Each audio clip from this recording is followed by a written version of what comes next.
Now, forgetting online dating or meeting someone in the pub, one man has bagged himself a date with the former Wimbledon finalist, Bouchard, after he cheekily bet her that his team, the New England Patriots, would beat her team, the Atlanta Falcons, in the Super Bowl. We know what happened. John Gurk's reward for his confidence was front row seats to watch the Brooklyn Nets alongside the former world #7 tennis champion. They look like a happy couple, don't they? So can meeting in an unusual way ever lead to a long-term friendship or relationship or whatever? Great question. Joined by Nichi Hodgson, author of The Curious History of Dating. What do you think? Can blind dates ever work? I think blind dates can work, and I think actually the history of marriage suggests that, so I can hear you. the history of marriage suggests that people have often met with no idea of what they looked like. The Georgians were obsessed, for example, with Lonely Hearts adverts, and they would frequently write to people across the country whom they'd never seen, and then have a correspondence, effectively create a bond, and then eventually get to see each other in the flesh. What are the do's and don'ts for blind dating? Well, I think the problem of blind dating now is that people aren't as accountable as they used to be. So somebody can create. What do you mean? So, you know, a couple of hundred Profile years pictures, ago. not what. Yeah, a couple of hundred years ago, you could find out where somebody lived, what friends or family you had in common, how they were received by the community. You know, these days anybody can create a profile for themselves on social media and then reach out to you, and it's quite hard verifying somebody's identity. Okay. So one thing I would say is try and find out that, you know, make sure they are who they say they are quite readily. You know, if they say they work somewhere, get them to send you an email from work to check that they actually do. For example, just a safety tip. I like that, actually. Yeah, and it's a really straightforward thing to do. And, you know, most people, if they're genuine, you'll be able to see across LinkedIn, Facebook, Twitter, they're the same person with the same picture. So, you know, most people are quite savvy about it. OK, so we've got a couple of illustrations, haven't we, of people who were celebrities who went on blind dates, and actually some are still together, some are not. Yeah. Let's start with Tom Brady and Giselle Bundchen, is that how I pronounce it? They were set up by mutual friends, I think, weren't they? And he said, friend said he knew a girl version of me, and she said, friend said he knew a boy version of me. So you have to rely on your buddies, don't you? I think relying on friends is a great idea, actually. People in your network can definitely generate somebody who'll be a good match for you.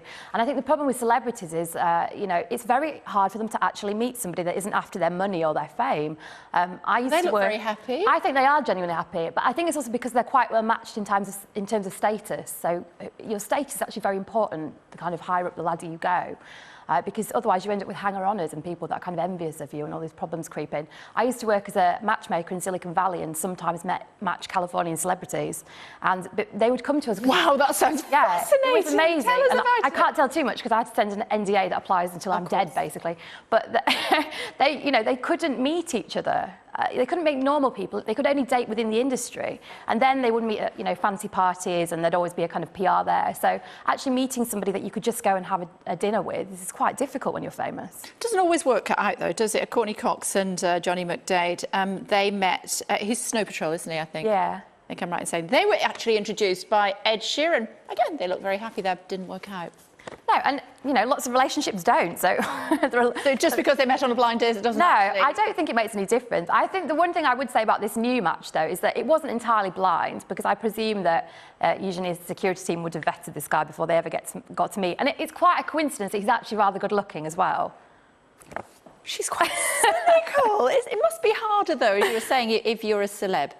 Yeah, of course it is. There's so many problems. But I also think you have to be much more careful about how you go about meeting someone. And the other thing is that she's very young. So she's, you know, she's beautiful, she's successful, but she's still very young. So she's probably as keen for love as anybody else. I'm sure that's true. Talk to us, you touched on Victorians there. I know that you've written a book about blind dating, haven't you, really, tell us what the title is? Yeah, it's The Curious History of Dating from Jane Austen to Tinder. So it's really from like 1750. Fantastic.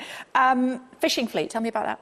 Yeah, so the fishing fleet was the nickname given to groups of women that would go over to India, colonial India, looking for husbands. And they were quite funny because they knew they were all in competition with one another. So on the boat over there, if they met anybody who was a soldier or, you know, somebody going to work for the Raj that was very handsome and good looking and fun, they would try and bag him there and then on the boat so that they could get married as soon as they docked in India. Why wouldn't you? I suppose the modern day equivalent of that would be something like Tinder.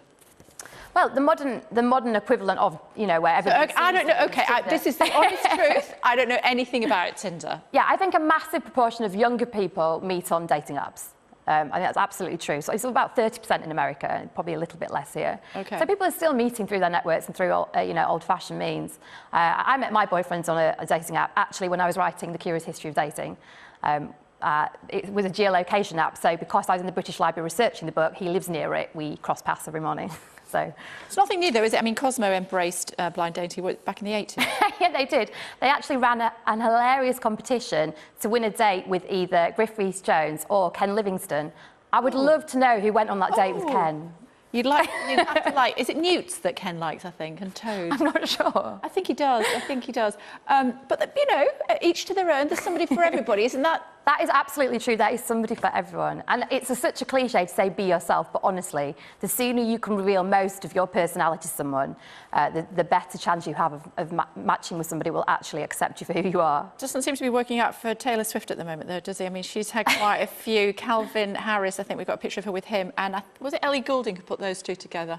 I imagine again at the time. Yeah, I imagine it's just her work schedule. You know, she's barely in one place for any longer than a week when she's touring, and that puts a ridiculous strain on a relationship. So I think it's probably quite pragmatic. OK, so your top tips then, as far as blind dates are concerned, are? Check them out on social media as far as you can. If you're worried about anybody, you know, especially if you're a woman, any man worth his salt won't have a problem sending you an email from his work address. If he's not up to any, you know, if he's not up to anything and he wants to genuinely woo you, then he'll do that for you because he'll appreciate your need for safety. So I'd say that. Yeah. And then make it a short date in a public place. Absolutely, this dinner nonsense. Absolutely no. Have one drink. No. One drink or one coffee in a public place where you'll be safe, you'll be seen by others. You get a sense of somebody's character and demeanour very quickly from an hour date. And then if you like each other, carry it on. But you know, just don't waste your own time, is what I say. So Jeff Bowyer, hi Jeff, has tweeted me this afternoon at Kay Burley saying, my mum and dad met on a ship from South Africa to the UK and were married 6 weeks later. They've been together for 45 years. There you go. There you go. It's all about intention. If you're really ready to find love, I think you can find it. OK, and Jim Toms, hi Jim, saying, if you count internet dating, yes, been together 15 years this September, married for 13. So there's lots of love out there. You just have to cast your net, is that what you said? Cast your net, yeah, it's a good expression. How's it going with your boy? Oh, very well. Very, very happy with him. Glad to hear that. Good to talk to you. Hi, Ferdy. I'll see you later. Thanks very much. Thanks, well, it's great to talk to you this afternoon. We appreciate it.